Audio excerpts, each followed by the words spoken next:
অধিকাংশ ছেলেমেয়েরা, উঠতি ছেলেমেয়েদের কথা বলবো আর কি, টিনেজারদের কথা বলবো, যারা পুজোর আগে গিয়ে কিন্তু ভিড় করে জিমে।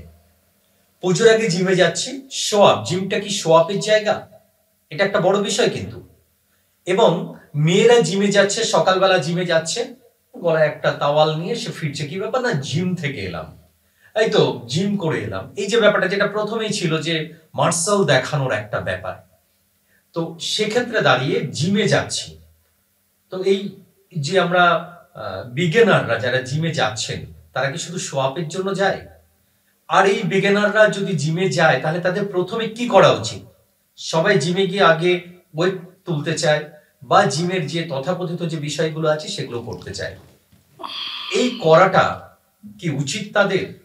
আর বিগিনারদের ঠিক কোন কোন ব্যায়ামগুলো বা জিমের কোন কোন বিষয়ে অংশগ্রহণ করা উচিত বলে আপনার মনে হয়? মানে তোমার মনে হয়, এটা বলো।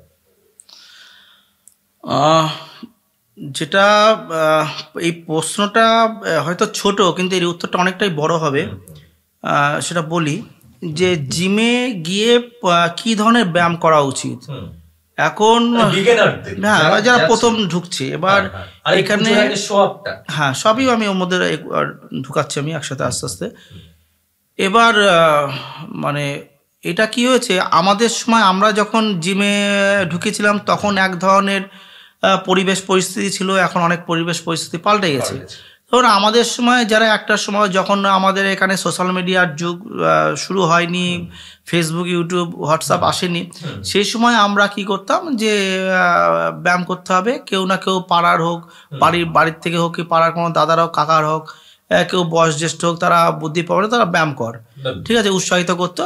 করলে আমরা সেইভাবে কোথায় যাবো, আমরা খোঁজ খবর নিয়ে সেখানে ব্যায়াম করতে যেতাম। ব্যায়াম করে জিমে ঢুকতাম, তখন আমরা জিমে দেখতাম যে জিমে কে ট্রেনিং করাচ্ছে, তার কাছে যেতাম, সে একটা চার্ট করে দিতেন আমাকে, খাওয়ার চার্ট করে দেওয়া হতো, এবং ট্রেনার আমাদের যা যা বলতেন আমরা অক্ষরে অক্ষরে সেগুলো পালন করার চেষ্টা করতাম। কেউ কেউ পারতো না, কেউ কেউ পারতো, কারণ সবাই সবকিছু সাকসেস হয় না।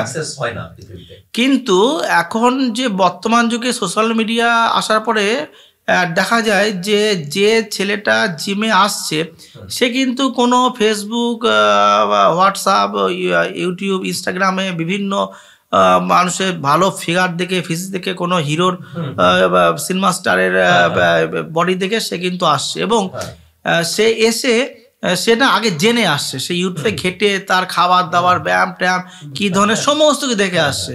এবার আমাদের কাছে আসছে এবং তারা এতটাই বেশি জেনে যাচ্ছে যে তাদের আমরা কিছু বলতে গেলে তা বেশিরভাগ, আমি মানে ব্যতিক্রম দুই একজন ছাড়া, বেশিরভাগই তাদের চিন্তা ভাবনা যে জিমে যাব, গিয়ে এটা ওটা মেশিনটা আটানি করলে, খেলে খাওয়া দাওয়া করলে বডি হয়ে যাবে, এর জন্য এক বেশি সময় লাগবে না। কিন্তু তারা জানে না একটা ভালো বডি তৈরি করতে গেলে, ফিটনেস আনতে গেলে সেটা একটা সময় লাগে, নির্দিষ্ট সময় লাগে, কিছু হয় সম্ভব না।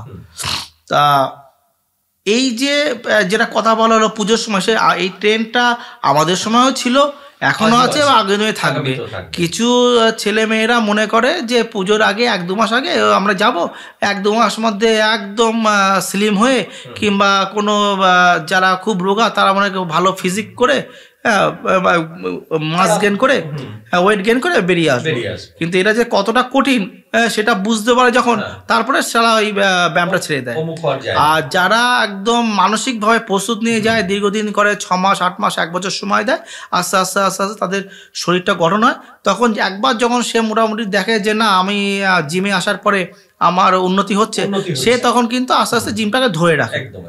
ঠিক আছে।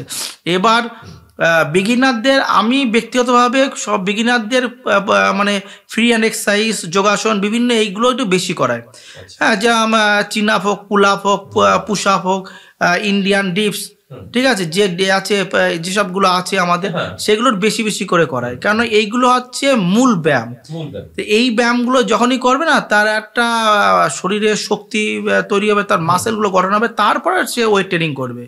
কিন্তু এক্ষেত্রে দেখা যায় যে কাউকে যদি আমি ফ্রি হ্যান্ড শেখাই, সে মানসিকভাবে বলে যে এত মেশিন, এত কিছু এখানে রয়েছে জিমে, সবাই এরকম ব্যায়াম করছে, আমিও তো একই ফিস দিচ্ছি, আমি কেন করতে পারবো?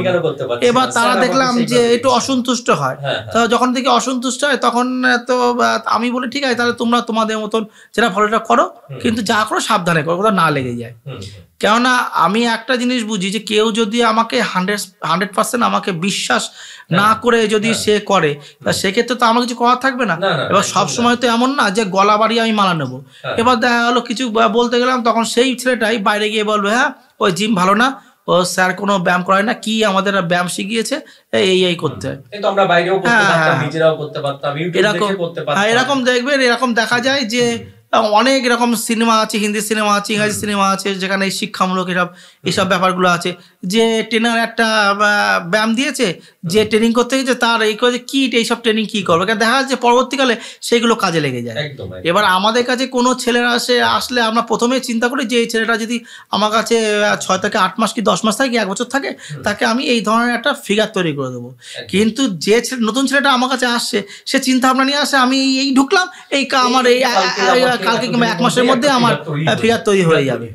ঠিক আছে, ধরুন একটা ছেলে সে আমার এখানে 2 বছর ব্যায়াম করছে, সে একটা ওয়েট দিয়ে একটা কোনো কিছু ওয়েট ট্রেনিং করছে, কি একটা কোনো বাইসেপস কাল মারছে, হ্যাঁ সে দীর্ঘদিনকে 1-1.5 বছর পরে গিয়ে ওয়েটটা মারছে। নতুন ছেলেটা কি করবে, যে ওই পুরনো অনেকদিন ধরে ব্যায়াম করে তাকে দেখে ওইটা করার চেষ্টা করবে। সে সবটা জানে, ইউটিউব দেখে এসছে তো, হ্যাঁ সে সবটা জানে। এই বিষয়টা হচ্ছে এখানে এই যে জেনারেশনটা আমাদের, এরা এত বেশি বুঝে গিয়েছে, এখন এদের সঙ্গে মানে মানসিকভাবে একাত্ম হওয়াটা খুব মুশকিল হয়ে যাচ্ছে, চাপ হয়ে যাচ্ছে।